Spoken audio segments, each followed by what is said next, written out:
आप देख रहे हैं अनहोनी।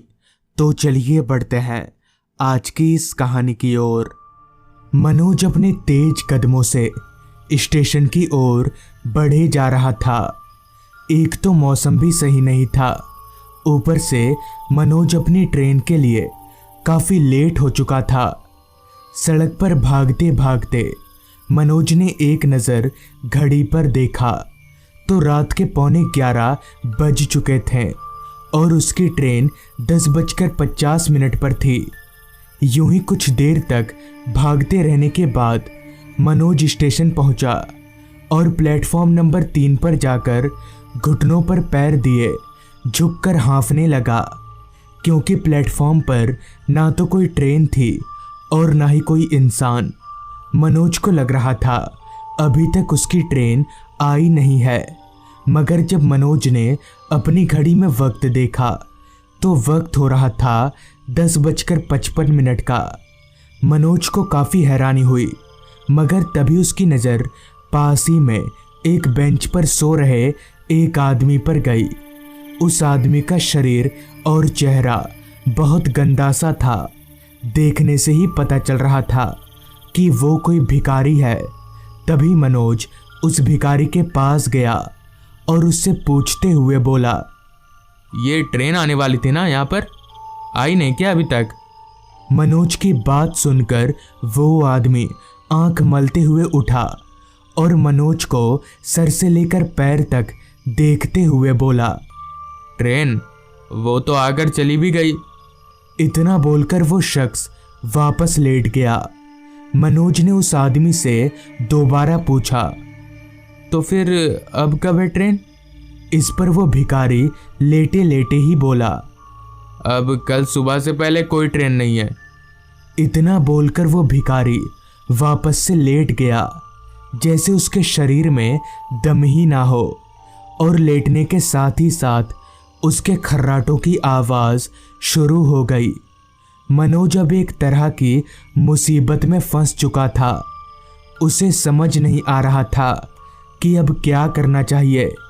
स्टेशन पर रात गुजारना मनोज को ठीक नहीं लग रहा था, क्योंकि स्टेशन पर चोरी की वारदातें आजकल बहुत बढ़ चुकी हैं।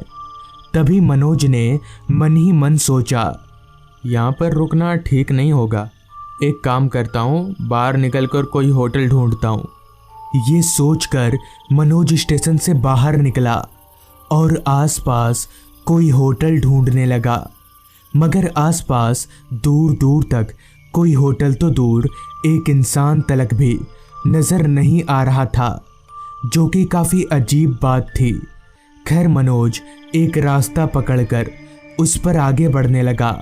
हालांकि इलाका गांव का था, मगर फिर भी इतना खाली रास्ता मनोज को कुछ समझ नहीं आया। खैर वो चलता रहा। रात के उस काले अंधेरे में मनोज को रास्ता भी ठीक से नज़र नहीं आ रहा था।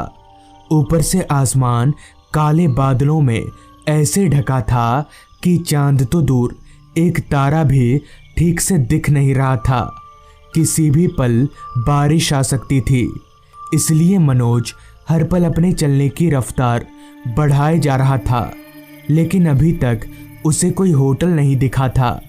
तभी चलते चलते मनोज एक मोड़ के पास आ पहुंचा, जहां 2 रास्ते थे। मनोज को समझ नहीं आ रहा था कि अब उसे किस वाले रास्ते पर जाना चाहिए। थोड़ी देर सोच विचार करने के बाद मनोज ने अपनी बाईं तरफ वाला रास्ता चुना और उसी पर चलने लगा। मगर उस रास्ते पर चलते हुए मनोज को ऐसा लग नहीं रहा था कि यहाँ उसे कोई होटल मिलेगा, क्योंकि उस रास्ते के अगल बगल सिर्फ जंगल ही जंगल था। और जब स्टेशन रोड पर कोई होटल नहीं मिला तो यहाँ क्या ही मिलेगा। मगर कुछ आगे जाते ही मनोज की सोच गलत साबित हो गई। रास्ते के एक किनारे पर उसे एक बड़ी सी इमारत नजर आने लगी। मनोज काफ़ी हैरान हुआ, मगर उसे खुशी भी हुई। चलकर जब मनोज उस इमारत के पास गया तब उसने देखा कि इमारत की बाहरी दीवारें बारिश में भीग भीग कर काली पड़ चुकी हैं और दीवारों में छोटी मोटी दरारें भी हैं। मगर वो इमारत इस लायक तो था ही कि मनोज वहां रात भर रुक सके। अभी मनोज इमारत के दरवाजे की ओर बढ़ ही रहा था कि तभी वो दरवाज़ा अपने आप ही खुल गया। अचानक दरवाज़ा खुलने से मनोज थोड़ा चौंक सा गया और उससे भी ज़्यादा हैरानी वाली बात की दरवाज़ा खोलने वाला शख्स वहाँ मौजूद ही नहीं था। खैर, मनोज ने सोचा शायद हवा से खुल गया होगा, इसलिए वो बात को रफा दफा करते हुए घर के अंदर घुस गया। थोड़ी देर पहले तक जिस घर के अंदर घुप अंधेरा छाया हुआ था, मनोज के घुसते ही पता नहीं कैसे घर की सारी लाइटें एकदम से जल उठीं। मनोज ने घर में चारों तरफ देखा, मगर उस घर में कोई नजर नहीं आया। घर की हालत अंदर से ना तो उतनी अच्छी थी और ना ही उतनी खराब, मतलब ये कि घर रहने लायक था। घर 2 मंजिला था। तभी मनोज ने मन ही मन सोचा, इतना बड़ा घर, लाइट भी है, तो फिर कोई रहता नहीं है क्या यहाँ पर? इतना बोलकर मनोज पास ही के एक कमरे में दाखिल हुआ और कमरे में लगे पलंग पर लेट गया।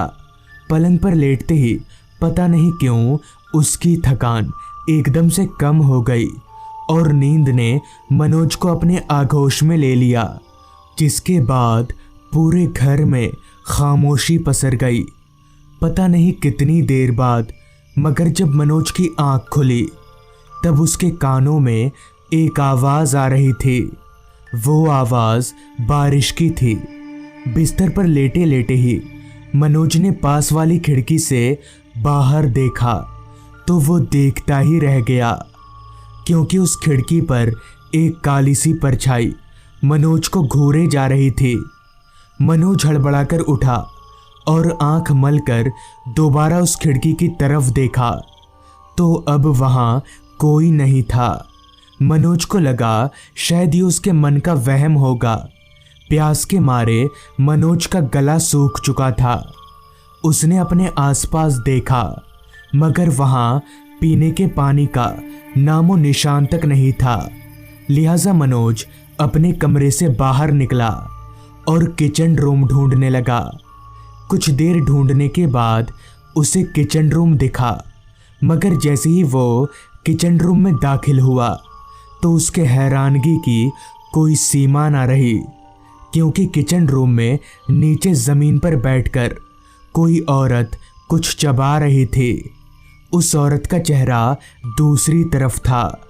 तभी हैरानगी में डूबे हुए मनोज ने उस औरत से कहा, जी, आप कौन?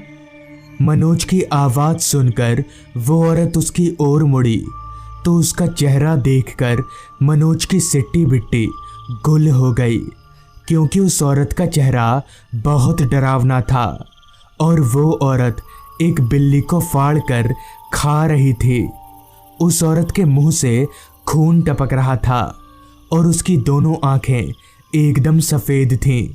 मनोज समझ गया कि यह औरत कोई आम औरत नहीं है, लिहाजा मनोज वहां से भागा।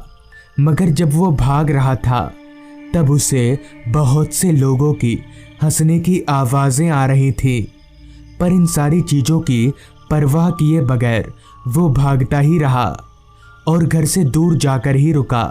फिर बाद में मनोज को पता चला कि उस घर में पहले एक परिवार रहा करता था, मगर किसी जादू टोने के फेरे में पड़कर सारे परिवार वालों की जान चली गई।